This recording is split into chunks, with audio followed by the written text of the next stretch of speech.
அஸ்ஸலாமு அலைக்கும் வரஹ்மத்துல்லாஹி வபரகாத்துஹு. இஸ்லாமிய ஆண்கள் செய்யக்கூடாத 6 விஷயங்கள்.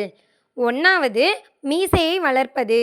மீசையை ஒட்ட கத்தரியுங்கள், தாடியை வளர்த்து விடுங்கள் அப்படின்னு சொல்லி நபி ஸல்லல்லாஹு அலைஹி வஸல்லம் அவர்கள் சொல்லியிருக்காங்க. 2வது பச்சை குத்துவது. பச்சை குத்துவதையும் பச்சை குத்தி கொள்வதையும் நபி ஸல்லல்லாஹு அலைஹி வஸல்லம் அவர்கள் தடை செஞ்சிருக்காங்க. 3வது தங்க ஆபரணங்கள் அணிவது. இஸ்லாமிய ஆண்கள் தங்க ஆபரணங்கள் அணியிறத நபி ஸல்லல்லாஹு அலைஹி வஸல்லம் அவர்கள் தடை செஞ்சிருக்காங்க. 4வது ஆள்காட்டி விரலிலும் பெருவிரலிலும் மோதிரம் அணியிறத நபி ஸல்லல்லாஹு அலைஹி வஸல்லம் அவர்கள் தடை செஞ்சிருக்காங்க. 5வது பட்டாடை அணிவது. இம்மையில் பட்டாடை அணிபவர் மறுமையில் அதை அணிய மாட்டார் அப்படின்னு சொல்லி நபி ஸல்லல்லாஹு அலைஹி வஸல்லம் அவர்கள் சொல்லியிருக்காங்க. 6வது செம்மஞ்சள் நிற ஆடை அணியிறத நபி ஸல்லல்லாஹு அலைஹி வஸல்லம் அவர்கள் தடை செஞ்சிருக்காங்க.